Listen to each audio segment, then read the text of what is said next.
if someone would throw out a bike, what else would they throw out? So that's why I started digging in the garbage constantly. Even if it wasn't a big garbage day, I was always in the trash cans and stuff. Something went wrong behind the scenes of American Pickers, and Mike Wolfe stayed quiet about it for years. Now, he's finally speaking, and the names he's hinting at are not who most fans expected. What looked like a simple show about picking antiques turned into something far more complicated, filled with fallout, broken relationships, and decisions that changed the show forever. So, who really damaged American Pickers? Join us as we reveal the names on Mike's list of people who ruined the show. He was on the trail in Iowa not long ago, but he's no politician. He's looking for diamonds in the rough. With Lee Cowan, meet American Picker Mike Wolfe. American Pickers, the golden years. Reality shows started as a raw experimental addition to television in the early 2000s, with shows like American Chopper and Pawn Stars setting the trend while others followed suit. Having proven that reality shows can actually make some serious waves on television, Mike barged his way into the American reality television space with his hit show, American Pickers. While Mike was not especially certain of the possibilities of his show hitting the ground running, he took a massive risk, collaborating with History Channel to cook up this storm of a show. Already, the country had been introduced to this high-paced reality show, with tattooed men disagreeing on bike designs and hot rod conversion choices on American Chopper. At the same time, they watched insane negotiations happening on Pawn Stars between owners and the pawn shop reps. Obviously, reality shows have always been about documenting the realities of a person or persons working in an industry, showcasing their struggles, wins, and losses over time. But suddenly, something shifted over time. The lines between entertainment and reality had started to blur, leading to more questions than answers. Could these continuous clashes over design choices on shows like American Chopper have been scripted? Are some of Pawn Stars' overbearing clients possible Hollywood plants? How long until the fans start to catch a whiff of foul play? Fast forward to January 18, 2010, when American Pickers made its debut on television. It brought a whole new vibe, an energy that differed entirely from the usual testosterone splash over the screens. It featured two of the greatest collectors that American television had ever seen, rummaging through dusty attics, old buildings, and junkyards in a deep search for what they referred to as rusty gold. It was nothing like the classics that were spoon-fed to the American reality television enthusiasts in the early 2000s. The characters' sensibilities differed. They had fewer arguments, and for a little bit, it was the most peaceful reality show in the American reality television space. This combination of Mike's wit and Frank Fritz's grit immediately rocked reality television in ways that neither co-host could have imagined. It did not take long for their ratings to soar. At first, critics called it a new toy syndrome, attributing the immediate success of the show to beginner's luck. But as the episodes piled up, so did their popularity and their ratings. But how long did that popularity last? And how long did it keep the band together? I can remember the first time I seen one of these. I was 14 years old. There was a guy down the street that had one. I think this car going down the road would be 42 to 47,000. I'd be in at 37,000. Picked and deserted. It did not take long before American Pickers became the pick of the bunch, drawing in a massive 3.1 million views on its debut. Statistically, it produced higher numbers than the highly rated Ice Road Truckers reality show on the History Channel, making it its highest ever viewed franchise at the time. Although the soaring ratings had been fairly attributed to the mysterious finds that serenaded the show, time soon revealed that America was drawn in by something even more than the rare finds that graced their screens. Media sources, which have a habit of speaking the American mind via polls and ratings, suggest that the show's real selling point emerged from the energy that came from Mike and Frank's insane chemistry. They completed each other's sentences. They knew who haggled prices better. And Frank, especially, had a sense of humor that was tailored for television, a skill that he did not think he really possessed until Mike and the rest of the picking crew wouldn't let him hear the end of this talent. Actually, the crew and myself would always tell him that he should do stand-up because he was always very self-deprecating, Mike explained. But at what point did such a beautiful show turn on its head and faceplant into PR hell? The show had continued to maintain its fantastic rating in the polls without ever losing its credibility as real, while also adding the thrill of the hunt and the joy of discovery to its makeup. As the show got stronger, the crew got larger and more popular. Regular folks started to develop connections with other crew members, like Danielle Colby, the manager of antique archaeology, who sets up leads for pickers, Jersey John Saleh, an expert in vintage bicycles and motorbikes, and David Ort, an expert in vintage motorcycles, who came on the show when Mike and Frank needed him to check out some recent memorabilia. But time and fame have a way of playing on focused minds and relationships. Over the years, Mike's chemistry with Frank on the screen continued strongly, with fans sensing no trouble behind the scenes. However, it did not take long before the usual tabloid machines went into overdrive and churned out rumor after rumor about the pair tussling for control behind the scenes. But here is what didn't make sense. The rumors of their broken relationship were the new rumor and hot topic spinning around the media. Yet both men kept the show going, smiling and smothering clients as usual in their squeezing negotiation tactic. While the show continued, Mike and Frank made no public statements denying these vicious claims about their relationship, which came in a barrage of scathing attacks from bloggers and tabloids. The show continued on its path, forging on to become the best American reality television show there is, especially on the History Channel. However, it did not take long until the fog cleared, and finally, the truth about their relationship was out. But how badly did that affect the show? And how did Mike react to it? I know exactly what you mean. I bought a motorcycle when I was 15. I still got it. Yeah. Yep. Well, Oh yeah, we both ride quite a One of the bit. bikes in there is it's been with us over 40 years. Cats out of the bag. Since the inception of the show, Frank and Mike had become the usual peas in a pod, bouncing off each other like Bonnie and Clyde. America had found its new double-threat duo, but on a reality show. But like the climate, things soon changed. Frank was out of commission because of a bad back, and also his prolonged suffering from the infamous Crohn's disease. He shot his last episode with Mike on the franchise in early 2020, showing up one more time for the fans of American Pickers on Season 21, Episode 13, Burlesque Queen. Although the pair kept the ship steady until the episode was completed, sources inside suggested news of a heated argument between the two. While some claimed that it was a fight for control, with Frank getting tired of playing bridesmaid and dying to be the bride, others suggested that the fight never happened at all.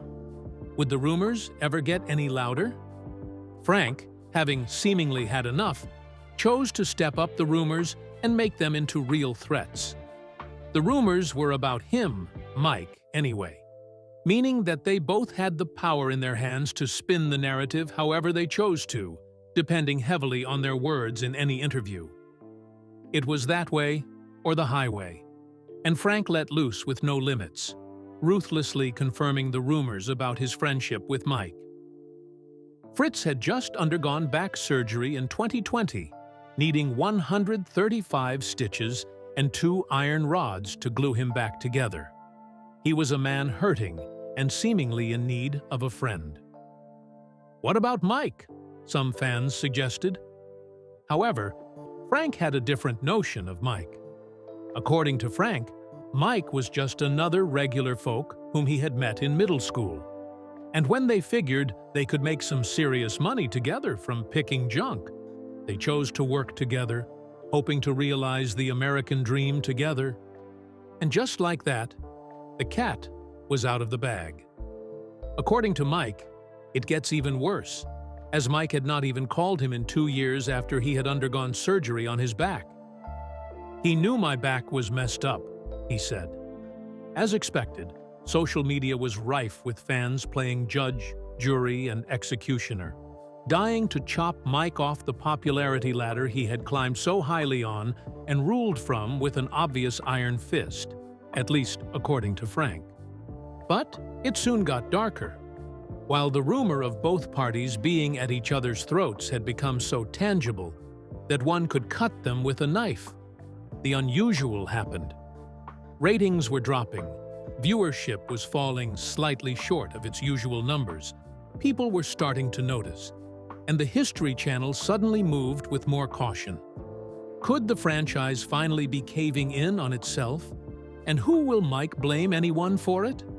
You know, I mean, it took us almost close to 5 years to get the show pitched. Show on television is just like, it's like winning the lotto twice. The wheel comes full circle. Although Frank had left the reality show in 2020, news of his departure continued to follow the franchise, attracted to it like a moth to a flame. But for a man like Mike, who had been enjoying the thrilling hunt for collectibles since he was a child, he did not care too much about outside noise. Sources close to him claimed that he blocked it all out by putting everything he had to work and letting his job speak for him. Wolfe, who had gotten on the show with Frank as a co-host, had suddenly found himself full circle, back at the place where it all began, alone. Mike rummaged through junk as a lone wolf since he was a child, collecting old bottles, motorcycles, and other memorabilia. Hence, he was no stranger to towing the proverbial line alone. Even before Frank left, the ratings of the show were going into decline. But Mike and Frank being on the screen kept the ship steady and sailed it towards a bit of safety on the poles. Keeping the band together was always the approach from the History Channel, but after Frank's interview, the ratings of the franchise shifted gears into a steady decline. While it wasn't a total collapse, it was still significantly falling, with the fan base divided and crashing out over Frank's interview. While some parts of the media showed him some support and demonized Mike in the process, he got some reprieve from others, who accused other fans of loving a sob story. A few individuals suggested that it was rather too convenient that Frank suddenly had this much to say about Mike only after he left the franchise completely. Yet that was not enough to stop the bleeding. But if there was something about Mike that had ever stood out like a sore thumb, it was his edge, his leadership, and an almost non-existent fear.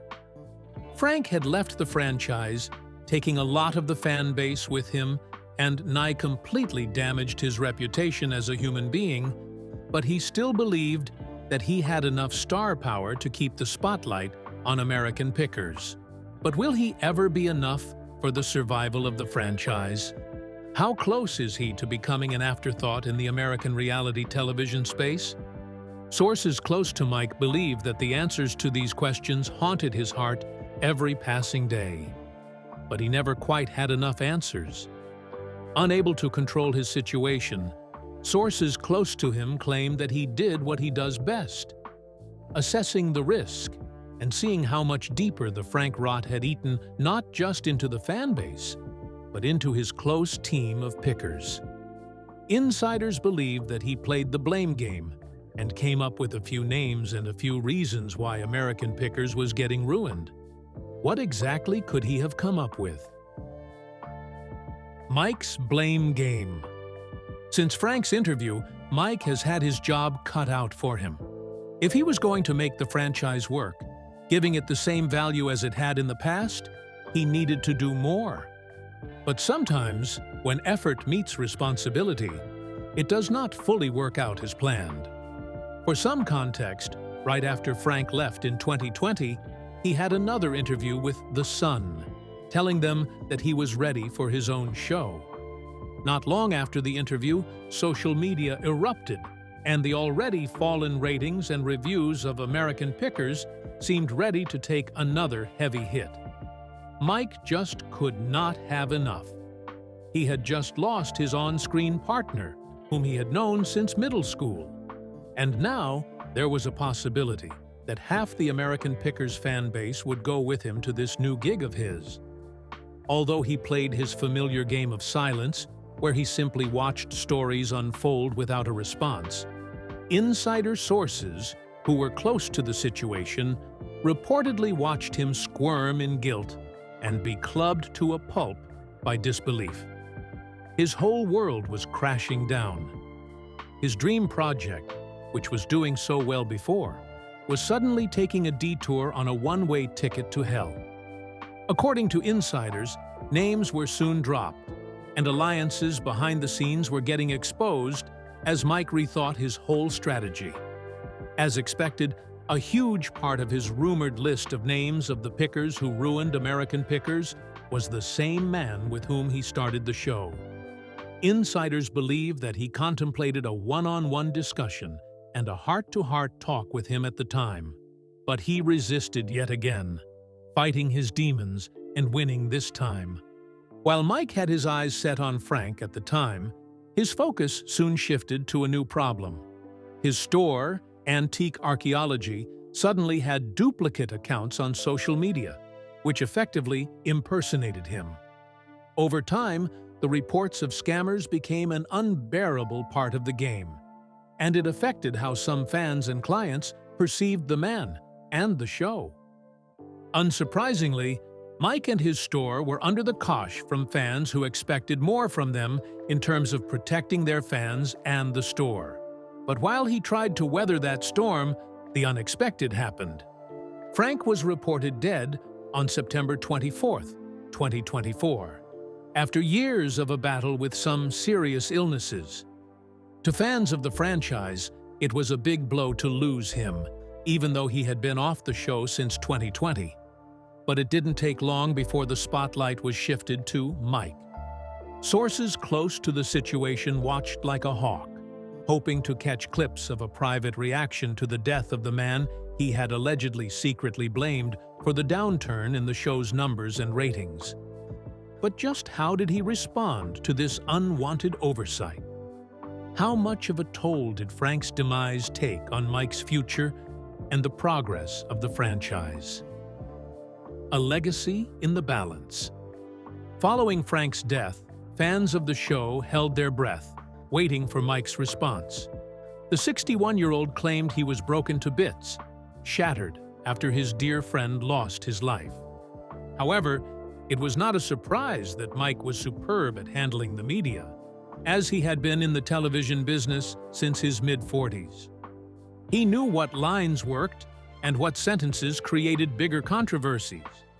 Consequently, his opinion on Frank's death split hairs. While parts of the fan base believed that he genuinely grieved for the death of a man with whom he shared the screen and the spotlight for a decade, others suggest that it was all some serious PR move to clean himself up from the filth that the infamous Frank interview had dragged him into. A legacy that could have been simply about two great men finding the rarest rusty gold all over America suddenly carried more gaping holes than a shoelace. This open-ended hole in their relationship further divided the fans of the franchise, and ratings continued to drop even after Frank's death. But how will Mike respond to this loss? Will he be retreating into the shadows? He was not the type to give in to the serious problems. As a matter of fact, he had lost another person other than Frank after he left in 2020.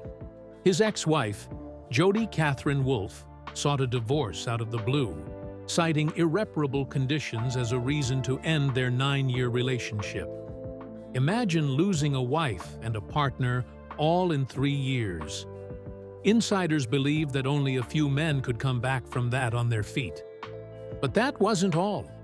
Mike almost lost his life in a near-fatal car crash with his girlfriend Letitia Klein, on September 12, 2025. The accident had him in the hospital, needing a simple stitch to the face. But Letitia was not so lucky, as she needed to go under the knife to piece her back together. Although Mike's life seemed to be crashing around him as he suffered loss after loss, his wife, Frank, his show's ratings, and now almost lost his life, he wasn't the type to quit. American Pickers had continued filming yearly, with their last episode shot on August 20th, 2025. But the show had taken a long hiatus ever since, forcing fans to speculate and whisper about the continuity of the show. After a long silence, Danielle Colby officially confirmed the show was done in early December 2025. However, Mike was not having it. He claimed that the show was still on the road, with new episodes released in February 2026. However, it remains to be seen if claims of this being the final season hold any water or are just another urban legend. Do you think that Mike really blames Frank for ruining the ratings of the show? Is there a chance that Frank had the interview to tear down American Pickers just to start up his own show? Share your thoughts with us in the comments section. Remember to like, share, and subscribe for more. Also, click the next video showing on your screen. You will enjoy it.